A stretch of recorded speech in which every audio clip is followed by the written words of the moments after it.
Hi guys, మేమంతా రీసెంట్గా వచ్చాము ఇండియా నుంచి జర్మనీకి. సో మేము ఆల్రెడీ ఒక్కొక్కరికి ఒక ప్రొఫెషన్ అండ్ ఒక్కొక్కరికి ఒక బ్యాక్గ్రౌండ్ ఉంది. సో మీ అందరికీ ఒక అవేర్నెస్ కోసం వీడియో చేస్తున్నాం, లైక్ ఏ ప్రొఫైల్కి ఏమేమి ఇక్కడ అడ్మిషన్స్ వచ్చాయి ఏంటనేసి. So let's start with my friend Pranay. Yeah hi guys, నా పేరు ప్రణయ్. సో నేను హైదరాబాద్ నుంచి వచ్చాను. సో ఇక్కడ రీసెంట్గా డెకండ్ ఆఫ్ ఇన్స్టిట్యూట్ ఆఫ్ టెక్నాలజీలో అడ్మిషన్ వచ్చింది. సో నేను నా స్కూలింగ్ ఇంటర్నేషనల్ స్కూల్లో చేశాను 10th వరకు. తర్వాత ఇంటర్ శ్రీ చైతన్యాల, తర్వాత బీటెక్ బీవేర్ టీచర్ ఆఫ్ టెక్నాలజీ కంప్యూటర్ సైన్స్లో చేశాను. తర్వాత నాకు ఒక మంచి కంపెనీలో సెల్స్ అనే ఒక ప్రోడక్ట్ బేస్ కంపెనీలో జాబ్ వచ్చింది. సో ఫుల్ స్టాక్ డెవలపర్గా 2 years పనిచేశాను. తర్వాత పేరెంట్స్ లైక్ చెప్పారనమాట, ఎందుకు అప్పుడే వర్క్ చేస్తున్నావు, ఇంకా చదువుకునే టైం ఉంది, చదువుకో అని చెప్పేసి చెప్పారు. సో నేను కూడా ఒక థాట్ ఇచ్చేసి ఫస్ట్ ఇనిషియల్గా యూఎస్ఏ అనుకున్నాను. But on going present situation అక్కడ బాగాలేదు, ఇంకా లైక్ కాస్ట్ చాలా పడుతుంది అని చెప్పేసి జర్మనీ అనుకున్నాను. ఫస్ట్ అనుకున్నప్పుడు లైక్ అది చాలా టఫ్ అని అన్నారు, వస్తా రాదా అనుకున్నారు. బట్ నేను మాత్రం ట్రై చేశాను, like at least you have to try కదా అని చెప్పేసి ట్రై చేశాను. ఫైనల్లీ అన్ని షార్ట్ లిస్టింగ్, ఐఎల్స్, దాని తర్వాత ఈ కాలేజ్కి అప్లై చేసినప్పుడు ప్లేస్మెంట్ టెస్ట్ ఉండే, అది రాసా. అంత తర్వాత finally December end like 15th ఆ టైంకి అడ్మిషన్ వచ్చింది డెకండ్ ఆఫ్ ఇన్స్టిట్యూట్ ఆఫ్ టెక్నాలజీ నుంచి. సో ఇనిషియల్గా ఏఐ కోసం అప్లై చేశాను, బట్ కంప్యూటర్ సైన్స్లో వచ్చింది. సో ఇంకా అది కూడా ఇంకా రిలేటెడ్ టు కంప్యూటర్ సైన్స్ అని చెప్పేసి వచ్చేసాయి ఇంకా. Yeah that's it. Visa process man అంతా ఓకేనా? అంటే మొత్తానికి వచ్చేసింది ఇక్కడికి. సో వీసా చాలా ట్విస్టులు టర్న్లు ఉండే, ఒక పోకిరి రేంజ్ ట్విస్టులా చాలా ఉండే, బట్ ఫైనల్గా వచ్చింది. Okay, in that case will make another video. Sure sure. Yeah yeah. దీనికి విసులు ఒకటే సరిపోదు, పద్దలైపోయి బ్యాక్గ్రౌండ్ మ్యూజిక్, స్లో మోషన్, గాల్లో. మొత్తానికి మా ఒకటి మంచి జర్నీ ఉంది. Okay, and we have another friend, he's Abhishek, he's from Karnataka. Let's see what's his experience and what's going on in his life. Thank you, Sai. My name is Abhishek and I am from Bangalore. So obviously I did my entirety of schooling from Bangalore only. I speak Kannada, Telugu. I don't know that properly. Sai will teach me everything.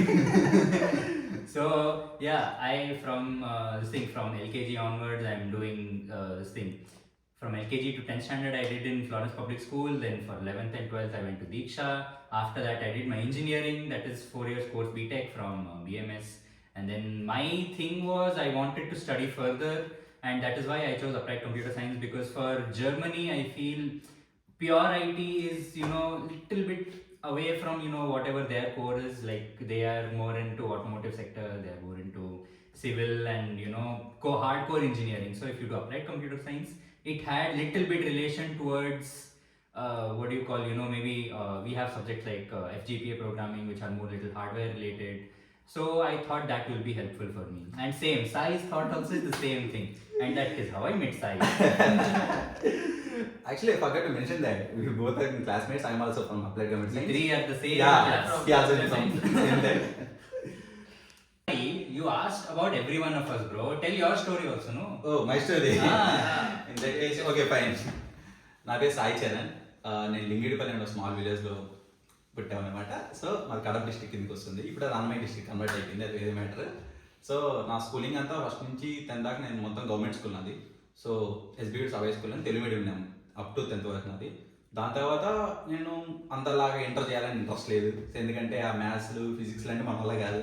So అప్పుడు నాకు diploma మీద interest ఉండే, especially mechanical engineering, ఎందుకంటే మా father ఒక mechanic once up time. So నాకు ఆ interest ఉండే, సో అందుకని నేను మెకానిక్ ఇంజనీరింగ్ చూస్ చేసుకున్నా. డిప్లొమా చేశాను, ఓకే బాగానే ఉంది. బట్ ప్రజెంట్ సిచ్యువేషన్ ఏంటంటే మన ఇండియాలో మెక్కి ఆపర్చునిటీస్ లేవు. సో అప్పుడు నేను ఏం చేశాను, ఇంకా అలానే ఉండాలి ఇంట్రెస్ట్ లేక సర్లే అని చెప్పి కంప్యూటర్ సైన్స్ షిఫ్ట్ అయిపోయాను. ఎక్కడ బ్యాచిలర్స్లో. సో తిరుపతిలో ఎస్విసి అనేసి Sri Venkateswara engineering college, so type 3 college అది. సో అక్కడ జాయిన్ అయ్యాను, ఓకే బాగానే ఉంది. నెక్స్ట్ సెకండ్ ఇయర్ డైరెక్ట్ నాకు సెకండ్ ఇయర్లో అడ్మిషన్ వస్తుంది, ఎందుకంటే మేము డిప్లొమా చేస్తే ఫస్ట్ ఇయర్ చదవడం అవసరం లేదు. సో సెకండ్ ఇయర్లో జాయిన్ అయ్యాను, థర్డ్ ఇయర్ అయిపోయి వచ్చింది. ఇప్పుడున్న టాస్క్ ఏంటంటే ప్లేస్మెంట్స్. ఇప్పుడు జాబ్స్ ఎత్తాలి. ఇప్పుడున్న సిచ్యువేషన్కి జాబ్ చేద్దామని ఇంట్రెస్ట్ లేదు, అండ్ అట్లనే ఇంట్లో ఉంటే ఒప్పుకోరు. అప్పుడు నేను ప్లాన్ చేశాను, ఓకే ఇక్కడ ఎందుకు ఆపాలి, ఇంకొంచెం చదువుదాం, ఇంకేమైనా ప్లాన్ చేద్దాం ఆలోచనతో ఇంకా నేను మా ఫ్రెండ్స్ అంతా మింగిల్ అయ్యి మేము మొత్తం 5 మంది ఉంటే 5 మంది ప్లాన్ చేసాం బయటికి.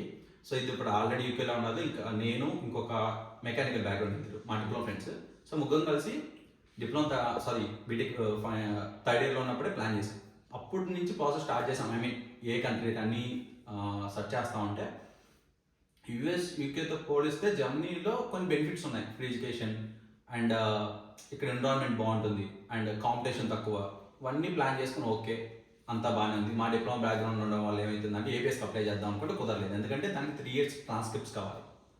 సో నా బ్యాచెస్ అయిపోయినా వెయిట్ చేశాను. 2024 మే ఎండ్ వరకు నేను ఎటువంటి ప్రాసెస్ స్టార్ట్ చేయలేదు. అప్పుడు ఇంకా మేము మా ఫ్రెండ్స్ అంతా కలిసి అప్పుడు ఇక్కడ జర్నీకి ప్లాన్ చేసాం. సో వెళ్ళాం, బెంగళూరుకి వెళ్ళాం. ఐఎల్స్ అన్నారు, జిఆర్ఏ అన్నారు, సో బ్లా బ్లా బ్లా అని పెట్టారు. అన్నీ ఫినిష్ చేసాం. ఫైనలీ ఇంకా అప్లికేషన్ వేస్తున్నాం. అప్లికేషన్ వేస్తామంటే రిజెక్షన్స్ అంటే ఒక్కొక్కరిది ఒక్కొక్క క్రైటీరియా ఉంటే. నాది కంప్యూటర్ సైన్స్ బ్యాక్గ్రౌండ్, బట్ నేను డేటా సైన్స్కి వెళ్దామనుకో నాకు ఇంట్రెస్ట్ ఉండే. వాడు సింపుల్గా ఒకటే రీజన్ మెన్షన్ చేస్తున్నాడు, మీరు మాస్టర్స్ చదవాలనుకున్న దానికి ఇప్పుడు చదివిన దానికి మ్యాచ్ లేదు. సో అక్కడ నాకు ఇంకా బ్రేక్ పట్టింది. ఇంకా సర్లే ట్రై చేశా. ఇంకా అప్లైడ్ కంప్యూటర్ సైన్స్ నేను జాయిన్ అయ్యేది డిట్లో. సో ఇక్కడ వచ్చి అప్లైడ్ కంప్యూటర్ సైన్స్ ఉంది. సో దీనికి అప్లై చేశా. ఫైనలీ గాట్ ద అడ్మిషన్ వచ్చేసింది. సింపుల్లీ మొత్తం ప్రాసెస్ అయిపోయింది అనుకున్న మూమెంట్లో వీసా బ్రేక్ పట్టిపోయా. వీసా ఆల్మోస్ట్ నాకు 3 months టైం పట్టింది. ఈవెన్ నాకు ఎంత అనిపించేసింది అంటే ఈవెన్ ఈ టేక్ని వెళ్ళలేని అనిపించేసింది, ఎందుకంటే అంతా ఫేస్ చేశాను. నా కాడి నుంచే మా బ్యాచ్ నుంచే ఆన్లైన్ చేసేసారు మొత్తం ప్రాసెస్. ముందంతా ఎలా ఉందంటే వేరుగా ఉండే, ఇప్పుడు కొంచెం వేరు అయిపోయింది. సో మొత్తానికి అయితే దాన్ని ఫినిష్ చేసుకొని ఇక్కడ దాకా వచ్చాం. ఫైనలీ ఎలా ఉంది సిచ్యువేషన్. అదే గైస్ మొత్తానికి. సో ఇదంతా పార్ట్ 1. పార్ట్ 2 ఇంకో వీడియో ఉంది. సో ఎవరైనా ఇంట్రెస్ట్ ఉన్న వాళ్ళు దాన్ని కూడా చూసేయండి నెక్స్ట్ ఇంకా దాంట్లో, ఎందుకంటే ఇది వీడియో లెంత్ ఎక్కువ అయిపోతుంది. సెకండ్ థింగ్, ఈ వీడియోలో ఉన్న ప్రతి ఒక్కరికి కూడా ఎటువంటి వర్క్ ఎక్స్పీరియన్స్ లేదు, కానీ నెక్స్ట్ వీడియోలో వచ్చే వాళ్ళకి వర్క్ ఎక్స్పీరియన్స్ ఉంది. ఈవెన్ వాళ్ళు మన ఇండియాలో ఎంఎన్సీ కంపెనీస్లో వర్క్ చేసి వచ్చారు. సో మీకు అది యూజ్ అవుతుంది. So stay tune and part 2 కోసం వెయిట్ చేయండి. పార్ట్ 2 వస్తుంది. సో దాన్ని కూడా ఒకసారి చూసేయండి.